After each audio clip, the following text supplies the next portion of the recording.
The 30th of January, 1933. In Berlin, the German Republic crumbles in a single day when Adolf Hitler is appointed Chancellor of Germany. Crowds are forming outside the Reich Chancellery, drawn by his fiery rhetoric and nationalist promises. But lurking behind Hitler's new government is a paramilitary force known as the Sturmabteilung, or SA.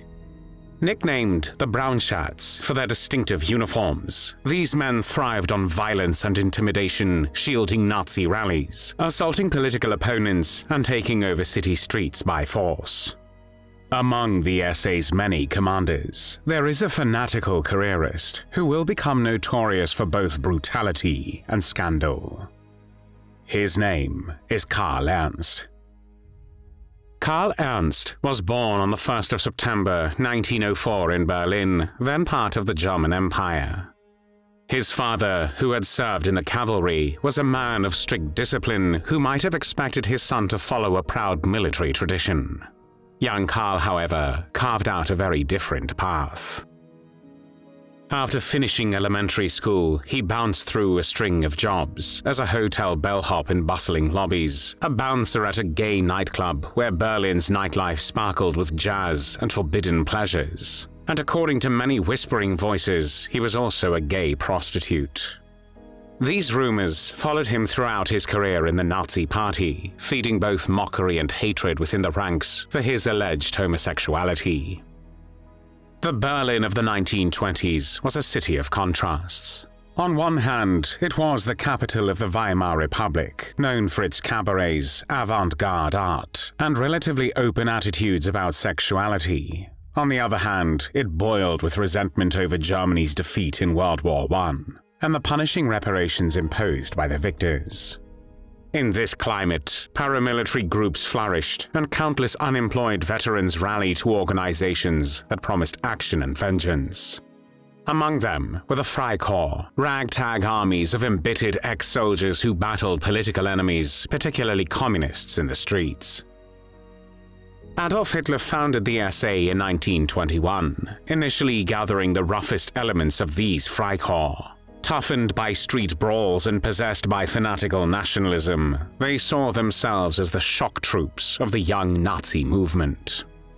When Hitler's Munich putsch, an attempted coup, failed in November 1923, the Nazi Party was banned for a time, and the SA scattered.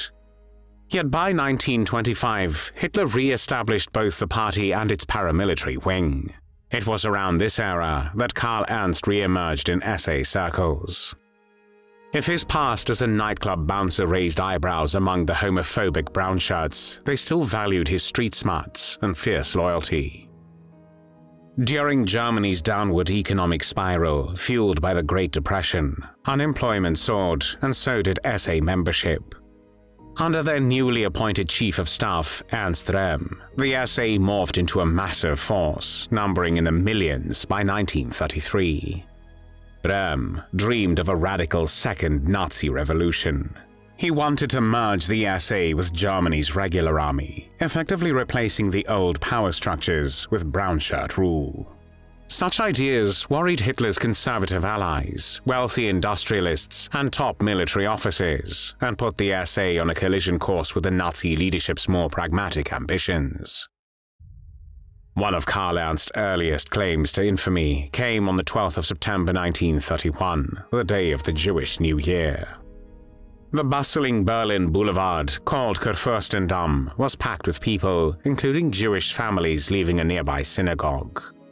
In an organized show of force, SA men poured onto the streets, chanting "Death to the Jews" and "Beat the Jews dead." Eyewitnesses later recalled that Wolf Heinrich von Helldorf, a high-ranking SA leader, and Karl Ernst drove up and down the avenue in a car, giving orders to intensify the violence. Some of the Brownshirts stormed a local cafe, injuring visitors. Others chased down passers-by they deemed Jewish-looking. The rampage was vicious enough to shock even some of the conservative press, who normally overlooked Nazi brutality.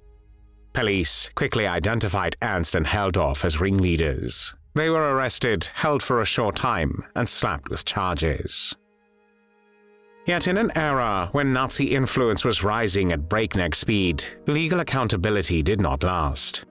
After initial convictions, the pair managed to reduce their sentences, paying small fines in place of serious imprisonment. This light punishment showed the growing sway the Nazis held over the judicial process. For Karl Ernst, the Kurfürstendamm riot solidified his reputation as a man unafraid to shed blood in service of Hitler's cause. The attack on Kurfürstendamm also came after a shake-up in the SA structures in Berlin. Earlier in 1931, the leader of the Berlin SA, Walter Stennes, rebelled against the SA leadership and declared that he and his followers would never serve under a notorious homosexual like Röhm and his Puppenjungen, meaning male prostitutes. Among these so-called Röhm's prostitutes also belonged Karl Ernst. The Kurfürstendamm riot can also be seen as Ernst's effort to prove his abilities and loyalty to the Nazis in the wake of these accusations. Everything in Germany changed on the 30th of January 1933, the day Adolf Hitler was appointed Chancellor. In the months leading up to this event, the Nazis had systematically intimidated their opponents and twisted the electoral system, but Hitler still lacked an outright majority in the German parliament, the Reichstag. His propaganda minister, Joseph Goebbels, orchestrated mass rallies that drowned out criticism in a sea of swastika flags and roaring slogans. Behind the scenes, the SA flexed its muscle on the streets, silencing dissent with fists and batons. With Hitler in power, Karl Ernst received a major promotion. By March 1933, he was effectively commanding the SA in Berlin. The Brownshirts, now a legal arm of the ruling party, felt they could act with impunity. They attacked Jewish businesses, broke into political opponents' offices, and dragged frightened civilians into makeshift detention centers. Many Berliners lived in constant fear, and Ernst stood near the top of this terrifying hierarchy. One of the most defining moments of the Nazis' early rule came on the 27th of February 1933, when the Reichstag, the symbolic heart of German parliamentarism, burst into flames. An unemployed Dutchman named Marinus van der Lubbe was found at the scene, quickly arrested, and later executed by guillotine. But rumors swirled that top Nazis, possibly including Karl Ernst, had set the fire to create an excuse for emergency power. There were whispers that Ernst and 10 other SA agents snuck into the Reichstag through a tunnel connected to Hermann Göring's official residence. Göring was the president of the Reichstag and a close ally of Hitler. Although no conclusive proof has surfaced to confirm Ernst's direct role, many believe the fire was at least exploited, if not orchestrated, by the Nazis. The very next day, Hitler convinced President Paul von Hindenburg to sign a decree that suspended civil liberties. Within weeks, the Reichstag passed an enabling act giving Hitler broad dictatorial powers. Whether he actually lit the match or not, Karl Ernst's name again surfaced in hushed conversations about Nazi machinations. Throughout 1933, the Nazis tightened their stranglehold on Germany. Other political parties were dissolved or intimidated into self-disbanding. Public life was Nazified through propaganda, arrests, and street terror. Karl Ernst, as SA commander in Berlin, was part of these sweeping changes. He oversaw everything from the intimidation of journalists to the capture of political opponents. Yet, a storm was brewing. Ernst Röhm, the SA's national leader, still envisioned his brownshirts replacing the official army. Hitler, on the other hand, courted generals and influential businessmen. With the SA numbering in the millions, dwarfing the regular army, its sheer size alarmed the country's military elite. Hitler understood he must choose between appeasing Röhm's radical ambitions or preserving the favor of conservatives and army members. Ernst Röhm's dream of an SA-dominated Germany infuriated top officers in the army as well as Hitler's inner circle, especially Heinrich Himmler and Reinhard Heydrich, who led a rival Nazi formation called the SS. Quietly, they designed a plan to destroy Röhm and the SA's highest leadership. Their moment came on the 30th of June 1934, when Hitler launched a blood purge known to history as the Night of the Long Knives. That morning, Karl Ernst had just arrived in Bremen with his wife, Mina Wolf, planning to sail for a honeymoon in Tenerife. Instead, an arrest warrant awaited him and his honeymoon turned into a nightmare. Beaten alongside his wife and friend, Martin Kirschbaum, Ernst was handed over to an SS unit led by Kurt Gildisch, a man who had once been part of Hitler's personal bodyguard, but was mistrusted even by Reichsführer SS Himmler for his heavy drinking. Torture and interrogation followed. Then, Ernst was forced onto a plane to Berlin. When they landed, SS guards took Karl Ernst to a barracks of the Leibstandarte Adolf Hitler, Hitler's elite guard regiment.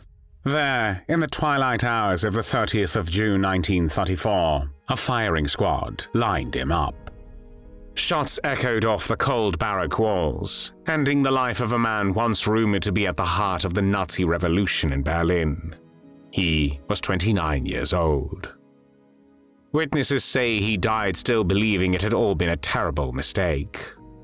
The purge itself lasted until the 2nd of July, 1934, eliminating dozens of SA leaders, including Ernst Röhm. Hitler justified these extrajudicial killings by claiming there had been a plot to overthrow the government, a claim never supported by solid evidence. By removing the SA's top brass, Hitler satisfied the army's demands and further empowered the SS. In the days and weeks that followed, the Nazi regime retroactively legalized these murders, dubbing them an act of national self-defense.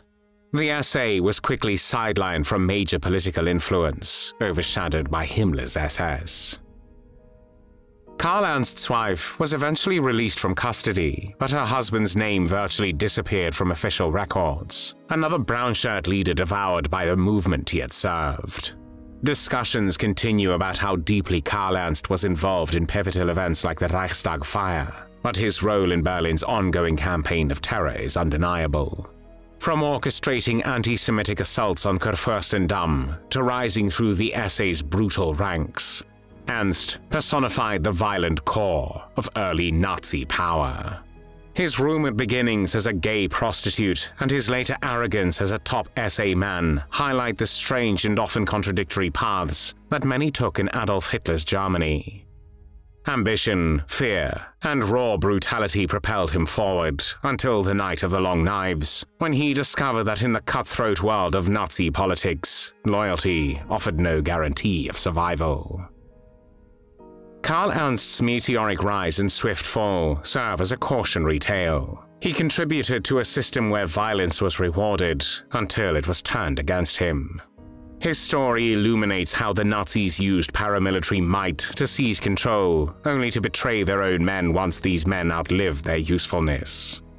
In the end, Karl Ernst remains a sobering figure, a foot soldier of terror who was consumed by the same brutal machinery he helped to build. There were no tears shed for Karl Ernst.